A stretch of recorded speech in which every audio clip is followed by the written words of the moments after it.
Is Disney entering a post-woke era? No, of course not.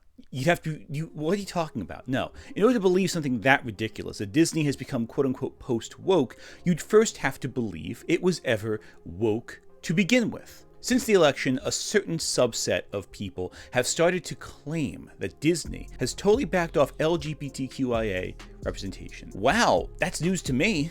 I mean, I always thought Disney was the greatest gift to the queer community ever made. I mean, just ask queer representative James Summerton as to how the queer nights at Disney were suddenly the most magical time of the year for those who are marginalized in society. During the 1990s, Disney's parks also tried profiting from their LGBT fans by creating Gay Night, a one-night-a-year event at the parks where LGBT folk would be the main guests. Okay, this is a thing that happened, but it wasn't Disney. Disney Gay Days was an informal, unsanctioned event organized by an outside travel agency. They had no official connections to the actual park. This had nothing to do with the actual Disney Corporation. But yes, recently Disney has come under fire for a lot of decisions made creatively that are stripping LGBTQIA people from the forefront of their media.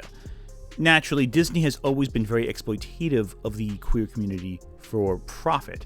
They often marketed their films for having the quote-unquote first gay character in Disney. You can make a top 10 list of Disney's first gay characters if you really wanted to, and in fact, some people probably have. Of course, that being said, what really pushed this idea was how 3 stories recently showed that Disney was backing off representing LGBTQIA representation.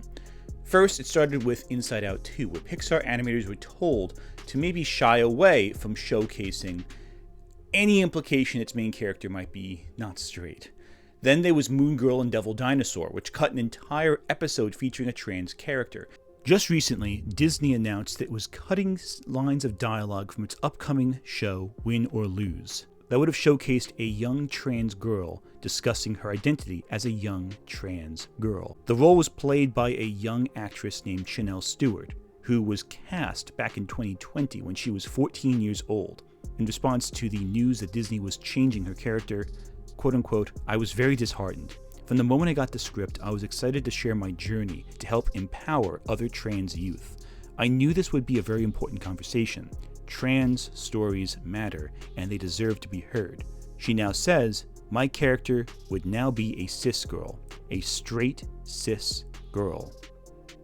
And while Stewart is excited to still be in the show and to still be a part of queer history, by being one of the first trans actresses to play a girl in a Disney Pixar animation, what is undeniable is that this is a case of Disney backing away from a decision made almost half a decade earlier to present a trans narrative in a mainstream Disney story. Now, I've received multiple comments in my forced diversity video that argue that there absolutely is forced diversity, and that Disney is pushing a DEI agenda of some kind, and that this is all a secret conspiracy to make the frogs gay or something. I've also had comments from people who claim that this is Disney responding to the Trump election, that all of this is some knee-jerk reaction to the political climate. And well, all of these decisions were probably made months ago, and we're only now hearing about it because someone else broke the news or someone slipped the beans at some point in time. The truth is, Disney is only interested in one thing. The one thing it's only been interested in this whole time, and that is making money. Profit. 2023 was Disney's worst year. For a 100th anniversary, it was a disaster.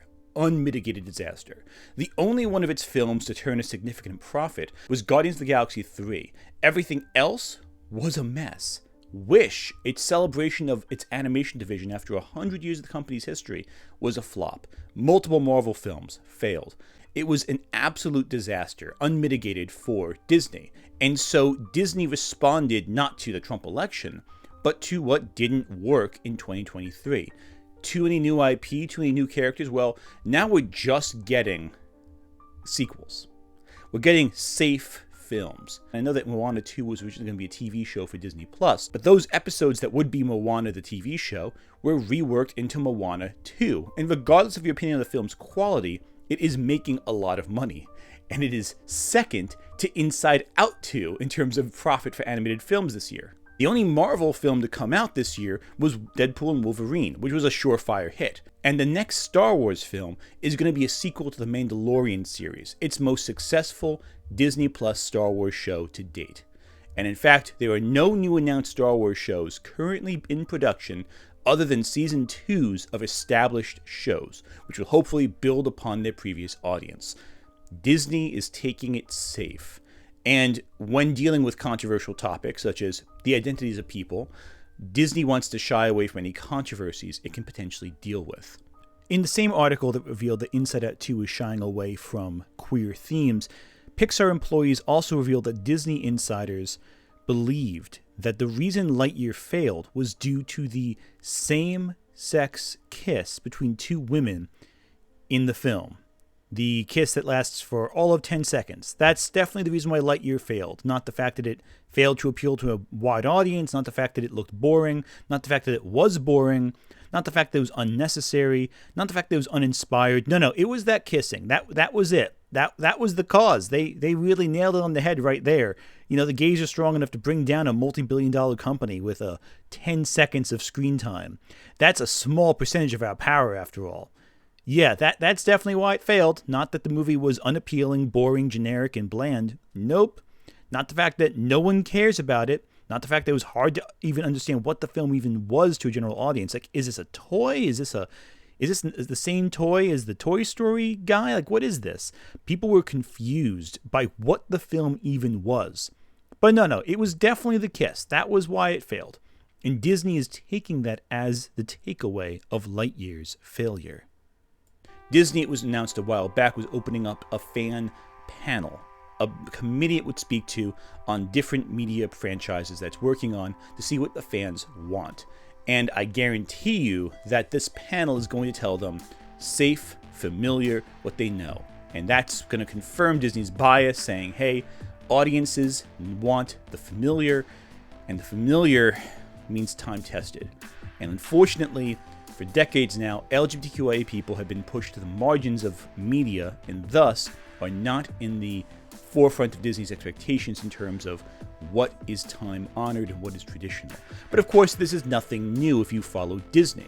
Disney has for years shied away from doing anything different or diverging off the path of what is deemed popular.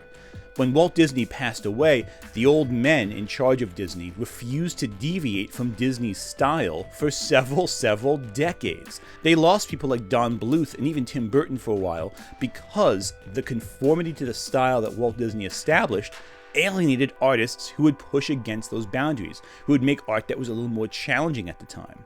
It wasn't until Howard Ashman came around that they did The Little Mermaid, and that brought about the Disney Renaissance. And even then, Howard Ashman was almost fired for pushing for songs like Part of Your World and Little Mermaid. I remember Part of Your World song had animated, and Jeffrey sat in the movie theater, and afterwards Jeffrey said, we got to cut that song.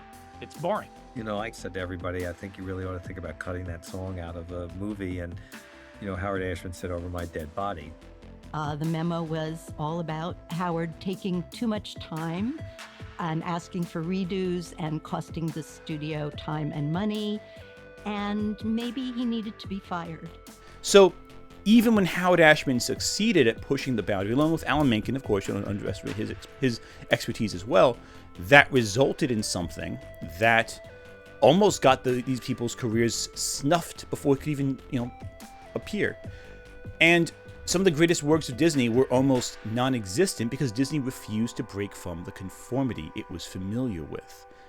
And Disney has always been motivated by keeping things safe. There was a post by Alex Hirsch criticizing Disney, how every Pride Month they post these big messages saying, oh, we stand with the LGBTQIA community, we're with you all the way, when in private they're saying, cut this character out, cut this out, cut this out. And that was back in 2012, 2013. The Owl House was one of Disney's most successful recent cartoons, and yet for some reason, it only lasted 3 seasons. Can't imagine why that might be. Disney has always required the art of queer people, be it Howard Ashman, who passed away tragically of AIDS, be it Dana Terrace, who brought them to the Owl House. Regardless of what that Disney has relied on queer artists for years, in order to profit. But when it comes to putting queer identity in front of the camera, that is where they hesitate. They want what we create, but they don't want us on screen. Now, if you doubt this, consider Nimona. When Disney purchased Blue Sky Studio, they purchased Nimona, a film that was 75% completed at the time of purchase. Nimona was the adaptation of a National Book Award winner. It was created by N.D. Stevenson, a very open, trans-mask queer individual. He created this work when he was younger. It was work started on Tumblr, essentially. Became a great comic, was adapted, was critically lauded. Disney saw this almost complete film, went, "Nah, we don't want it. It's going to be too controversial. Too much gay stuff in it." Nimona was picked up by another studio, finished, released on Netflix, and immediately became one of the most successful animated films of 2023. When it came time for the Oscars, it wasn't Wish that got a nomination, it was Nimona that got a nomination. And there was some serious talk it could win. I mean, The Boy and the Heron won ultimately, and that was the best winner, I think. That was the one who deserved to win the most, but doesn't change the fact that Disney passed on an Academy Award-winning animated movie because it was too gay for them. So, and that was 2023. That was before they veered course. No, I'm sorry, that wasn't 2023. That was before 2023. That was the peak woke Disney years, as some people online say. And they passed on Nimona. So, let's never pretend that Disney was a bastion for queer representation at any point in history. It happened to have a few stories that, despite the Disney Corporation, came out. And that's it. Now, I have 2 videos out currently. Well, actually, I have 3 videos out currently, all of which deal with Disney and their history with representation, with breaking free of whether or not it conformed to certain ideas. I'm putting them all in a playlist you can access right here. But beside the point, though, Disney, historically, not a very queer-friendly company. But if you talk to online grifters, they'll say Disney is at the forefront of the woke movement. They're pushing the boundary because they made Ariel from The Little Mermaid black or something, or because Rachel Zegler something, even though Snow White, by the way, not a very diverse film, so not sure why you're saying it's pushing the DEI agenda. I don't know what to tell you there. In fact, Snow White is less diverse than what Disney was doing in the 90s with Cinderella. Yeah, much less diverse, actually. It's actually kind of wild. But if you talk to online grifters, or online personalities, I should say, we can't call them grifters. Apparently we also can't call Valnet content mills either, apparently. So, Anyway, the point is that if you talk to these online personalities, they're going to only say that Disney is woke and they're veering away from it for some reason. And I love this headline here is Vulture. Disney put Inside Out 2 through conversion therapy, that they supposedly took out more explicitly gay references in regards to Riley and her female friend. And the movie went on to make like $1.5 billion. Well, the thing was, there was no indication of that in the first one. It was just a bunch of people who work for Disney, usually involved in animation or something like that, Pixar animation. They want to push in storylines like this because, a lot of them probably identify differently. Arty people usually do. So I think, and it was just them trying to push it through because they wanted to see representation like them. And, which it's fine, whatever, if it's organic, it makes sense. But Riley was never, portrayed that way, but a bunch of people on Twitter at the time decided she was. Yeah, well, yeah, because that was a whole conversation that people were having, apparently. Because, and Elsa needs a girlfriend. Yeah, yep, Elsa needs a girlfriend, and Riley's obviously bi or gay because her emotions are mixed gender and everybody else, their emotions aren't, but like that was weird. But I think it was just that they had a more diverse cast. Yeah, I think that. Okay, so let's actually read the article to actually know what was taken out, because you're looking at the headlines exclusively. It's going to change a few things.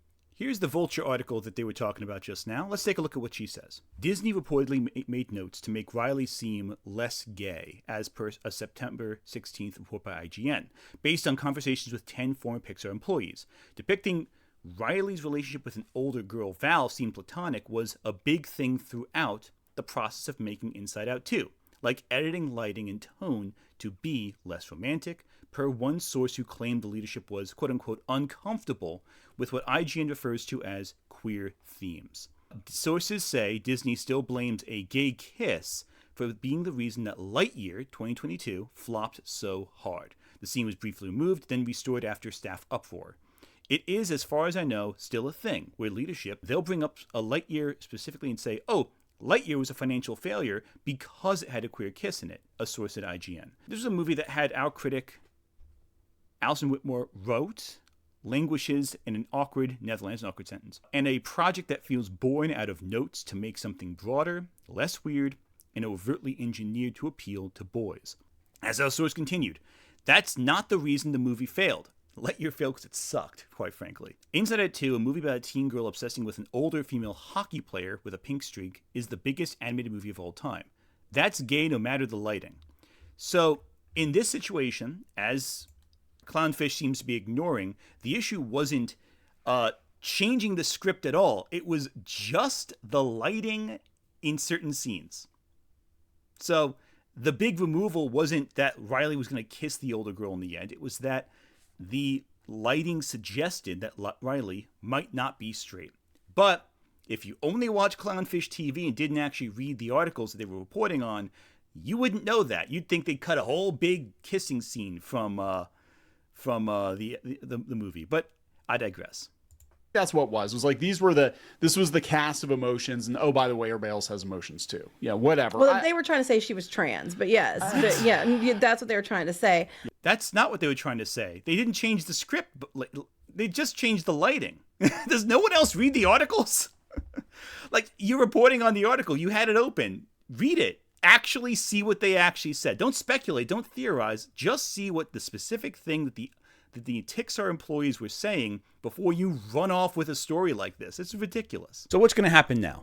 Well, we know that despite everything else, it looks like, at least in terms of animation, we're going to see fewer and fewer pieces of media from Disney that depict LGBTQIA people. However, the grifters who are really excited for this, you may want to back off a little bit. You're not going to get... Well, actually, I guess you should be excited because you're still going to get content. I mean, if Disney listened to what you're going to say, you'd be out of a job. Let's be blunt about it. But it looks like you may have something to talk about regardless. Disney's second most successful animated project this year is Moana 2, a Polynesian fantasy. Disney may be showing less trans characters in children's media, but that does not change the fact that diversity is still a selling point. And Moana 2 has just validated that perspective for them. It made a lot of money. So you can expect to see more stuff like Moana 2, for better or worse, in terms of quality, but in terms of racial identity, hey, they're going to go further and further beyond. Further, it's not like Disney is going to stop showing all LGBTQIA people because some of their LGBTQIA content is successful. Take Agatha All Along. Agatha All Along also came out in the same period where Disney's trying to veer off course. They're trying to cut characters who would be put into media. But they didn't cut out any of the queer subtext from Agatha All Along. They didn't try to reshoot it, they didn't try to edit it or change it. Now, Agatha All Along is a lower budget project, yes, but it's also a project aimed for older audiences. This is probably why something like, say, Ironheart, which does feature a trans character, will probably be okay, because it seems like Disney is less concerned about representation in media aimed for older audiences as it is for media aimed at younger audiences. That appears to be what they think is the controversy, but Disney doesn't want to lose the money that gay people provide, after all. The gays have a lot of money and they like to give it out to shows that they value. They like to be patrons of the arts, so to speak.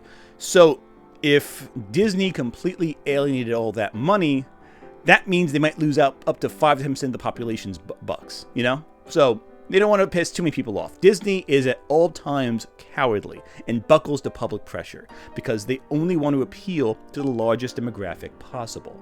So, stuff like Agatha All Along, still coming out. Still in this crux of all this withdrawing from the LGBTQA content, but it's still there. You're going to get more stuff like Robert Downey Jr. coming back for for Doctor Doom, not Iron Man at all. Chris Evans coming back for, Hydra Cap, who knows? Nomad, I'm hearing. You're going to get the familiar coming back to us because Disney only knows how to present the familiar back to us. But that also being said, Just because Disney is not doing something does not mean that other companies will not pick up the slack.